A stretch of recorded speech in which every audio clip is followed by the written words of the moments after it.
Imagine a calm so profound that it stops people in their tracks, a serenity so unshakable that others wonder if you're human. Picture a person who, amidst chaos, when voices rise, hearts race, and panic consumes the room, simply takes a breath and moves forward, untouched. They speak with the ease of a friend over coffee, act with the clarity of a still lake, and carry a presence that feels almost otherworldly. Have you ever met someone like that? Someone who, during a heated argument or a high-stakes moment, responds with a quiet strength that makes everyone else pause? People whisper, "How does she stay so zen?" Today, you'll uncover the secret to that exact kind of calm system forged by one of history's greatest warriors, Miyamoto Musashi, in his legendary Book of Five Rings, or Gorin no Sho. This isn't just a manual of swordsmanship. It's a blueprint for transforming your mind into an impenetrable fortress, a guide to becoming someone who never falters under pressure. But here's the twist. This system isn't about relaxation or fleeting mindfulness. It's about something far deeper, becoming utterly unshakable, a force of nature in any storm. Before we dive in, I invite you to subscribe to the channel, like this video, and share in the comments a moment when you wished you'd stayed calmer under pressure. Your engagement helps us reach more people, and your stories inspire us to craft better content. Thank you. Now, let's begin. Let's meet John, a man whose story could be yours. John was brilliant, an executive with MBAs from 2 top universities, a mind sharp enough to cut through complex problems. But he had a fatal flaw. When pressure hit, he crumbled. A boardroom presentation, his voice trembled like a leaf in a storm. A critical negotiation, his mind went blank, thoughts scattering like startled birds. A conflict with his team, he'd erupt, only to drown in regret later. The pattern was relentless. Normal day, full confidence, first sign of pressure, creeping anxiety, peak pressure, total collapse, then self-loathing for losing control again. John tried everything, breathing exercises, mindfulness apps, even therapy. Nothing worked. He was fighting a battle he didn't understand, trying to tame his emotions instead of becoming someone who doesn't waver. Then he stumbled upon the secret that made Miyamoto Musashi invincible across 60 duels, never once losing his composure. It wasn't just swordplay, it was a mastery of the mind so profound it seemed almost supernatural. Musashi, a samurai of 17th century Japan, wasn't just a warrior, he was a legend who walked the razor's edge of life and death. Born in 1584, he fought his first duel at 13, killing a seasoned samurai with a wooden stick. By his 20s, he was undefeated, his blade a whisper of death in battles where hesitation meant oblivion. His Book of Five Rings, written in a cave during his final years, wasn't merely about combat. It was a philosophy of self-mastery, drawn from a life where every moment tested the soul. Musashi called his secret Fudoshin the immovable mind. He wrote, "The mind should be like water. When calm, it reflects perfectly. When agitated, it shows nothing." Most misread this as a call to be relaxed, but Musashi meant something fiercer. In a duel, there was no time for deep breaths or calming rituals. A single blink could end your life. Fudoshin was about standing in the face of death with a mind as still as a mountain, unmoved by fear or chaos. Musashi's genius was realizing that pressure isn't something external, it's a creation of your own mind. Consider John's struggle again.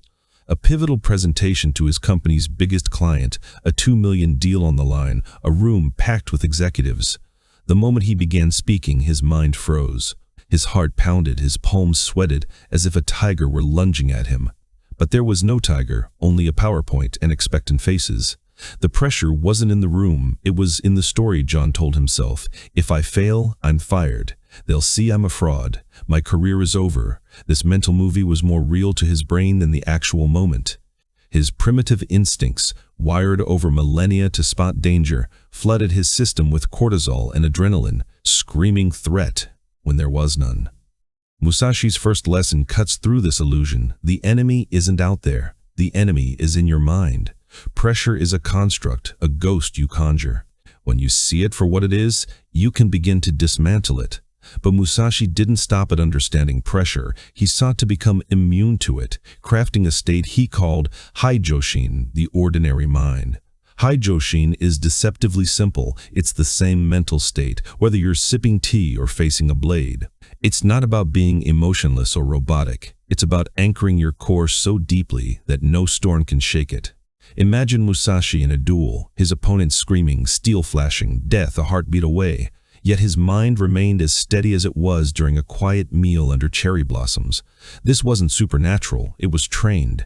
John began experimenting with this idea, and it felt absurd at first.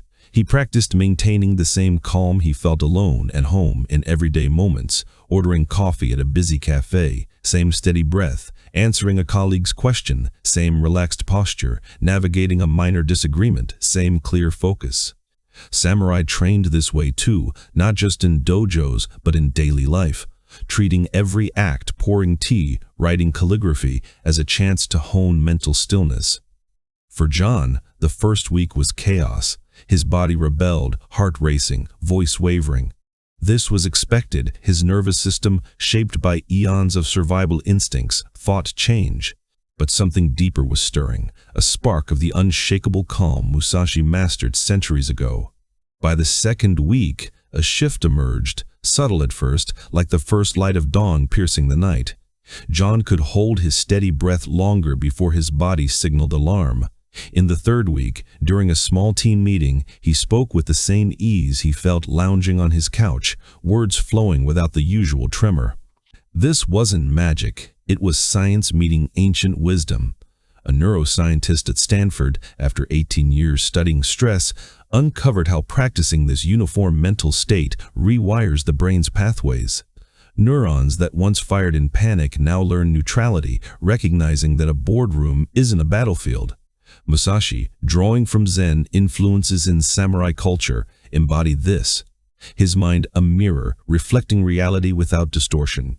Yet, to truly conquer pressure, one must face it head-on, starting small, as John did. Avoidance only strengthens the shadows. Exposure, like a warrior's daily sparring, builds resilience. This echoes teachings from Stoic philosophers like Epictetus, who urged distinguishing what we control from what we don't, fostering courage in the face of modern chaos, traffic jams, deadlines, or digital overloads. It's a surprise to many. Calm isn't born, it's forged through deliberate confrontation. But Heijoshin was merely the foundation. Musashi delved deeper into what he termed muhe, the productive void, a concept rooted in Buddhist emptiness but sharpened for the warrior's edge. This isn't about blanking the mind in serene meditation. It's a ruthless pruning, stripping away mental clutter to leave only what serves the moment. John grasped this during a presentation where he finally stood steady, yet his thoughts still swirled around, not failing, draining his focus. Musashi warned, "When the mind is filled with thoughts of fighting, there is no room for fighting." In the heat of a duel, distractions were death sentences. Mu demanded strategic clarity, much like a sculptor chiseling away excess stone to reveal the statue within. To practice, John adopted a ritual of mental clearing before any high-stakes encounter. He posed 3 piercing questions. What must I do now? What must I know now? How must I be now? Answers sharpened his intent. Everything else, fears of judgment, worries about outcomes, anxieties of the future, vanished like mist under the sun. This mirrors ancient spiritual paths, such as the Hindu concept of dhyana, focused meditation that clears the path to enlightenment, or the Taoist Wu Wei, effortless action born from inner void. In today's world, this tool surprises with its power. Imagine negotiating a raise, your mind free of self-doubt, attuned only to the present exchange, turning potential conflict into masterful flow. Yet, even with Hijoshin and Mu, John felt the strain like forcing a river to run calm rather than letting it be. The real breakthrough came with Musashi's third principle: the battle is won before it begins. Samurai didn't improvise in combat. Their victories were seated in relentless preparation, hours of kata and meditation forging an unbreakable will. By the duel's start, Musashi's mind was already victorious, his sword an extension of unyielding intent. John saw his error, trying to summon calm amid the storm, after adrenaline surged and cortisol clouded his judgment. It was futile, like dousing a fire after the house burned. True mastery demanded preparation in quiet moments. He initiated ghost training, a daily 20-minute ritual of vivid mental simulation. Eyes closed, he envisioned the week's big presentation, entering the room, voices murmuring, slides glowing, tough questions flying like arrows. Through it all, he anchored in Heijoshin's steady state and Mu's clarity, breathing as if savoring morning coffee at home. The brain, unable to fully distinguish vivid imagination from reality, rewired itself through these rehearsals. This technique draws from visualization in sports psychology, where athletes like Olympic champions mentally race courses hundreds of times, building neural pathways for peak performance. It's a motivational revelation. Courage isn't absence of fear but preparation that renders fear irrelevant, transforming everyday pressures into opportunities for self-mastery. 6 weeks in, the crucible arrived. A presentation to the board, 15 executives scrutinizing a $5 million project. Failure could shatter his trajectory. But as John stepped in, a profound shift enveloped him. No nerves jittering, no false bravado, just presence, as comfortable as stirring soup in his kitchen. Words cascaded naturally, queries met with casual precision, even aggressive probes handled like chatting about the rain. At the close, a director's words lingered. "John, your calm is intimidating. Not admirable, but intimidating. A mirror reflecting others' inner storms." This unshakable center, the core of Musashi's philosophy, exposes a truth. True serenity unnerves the turbulent, highlighting their chaos against your stillness. It's emotional alchemy, turning vulnerability into strength, much like spiritual warriors in Tibetan traditions who meditate amid tempests to master the self. John's journey surprises with its depth. Modern life's chaos, from volatile markets to personal crises, demands this courage, a spiritual armor for the soul's battles. Musashi grasped a truth that eludes most. Calm isn't weakness or withdrawal, it's raw power, a silent thunder that commands without a word. In the duels of feudal Japan, where warriors clashed under the weight of honor and mortality, Musashi's unshakable poise forced opponents to unravel first, their swings wild, their strategies exposed. He didn't just defend, he wielded serenity as a weapon, letting foes' aggression rebound upon themselves. John unearthed this in practice. A client, aggressive and demanding, tried to bulldoze him in negotiations. John listened, absorbed, neither yielding nor pushing back, his center a immovable rock. The client's pressure echoed back, fraying their own composure. They blurted concessions, revealed vulnerabilities they'd meant to hide. In boardrooms or battles, this calm disarms. Others overextend, mistakes multiply, while you remain enigmatic, a closed scroll. It's devastating in strategy, evoking Sun Tzu's art of war, where the supreme excellence is subduing the enemy without fighting. Yet, in our spiritual quest for self-mastery, this power surprises. It fosters not dominance, but profound empathy, turning conflicts into bridges of understanding amid life's relentless storms.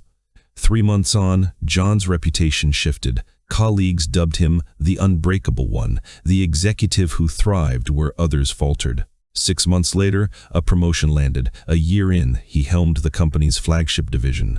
Not through superior intellect alone, but through this forged serenity that radiated authority. Musashi's Gorin no Sho. The Book of Five Rings unfolds as 5 elemental layers, each a ring forging the unbreakable self, inspired by the 5 elements of Japanese cosmology: earth, water, fire, wind, and void. First, earth, Heijoshin, the ordinary mind, anchoring the same state in calm or crisis. Second, water, Mu, productive emptiness, flowing clear of distractions like a river carving its path. Third, fire, ghost preparation, igniting mental rehearsals to conquer battles before they ignite. Fourth, wind, reading the environment, observing without emotional gusts, sensing shifts like a samurai, attuning to the whisper of leaves before an ambush. Fifth, void, the unshakable center, an infinite emptiness where identity transcends turmoil, echoing the Buddhist void of ultimate reality.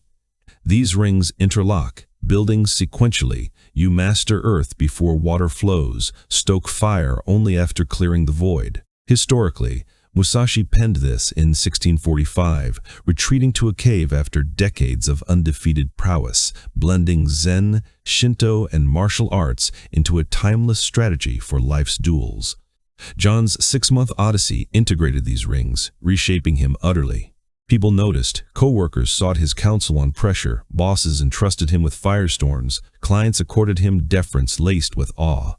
A Harvard behavioral psychologist, after 15 years probing leadership under duress, reveals why serene individuals broadcast neurological cues of reliability, triggering primal trust.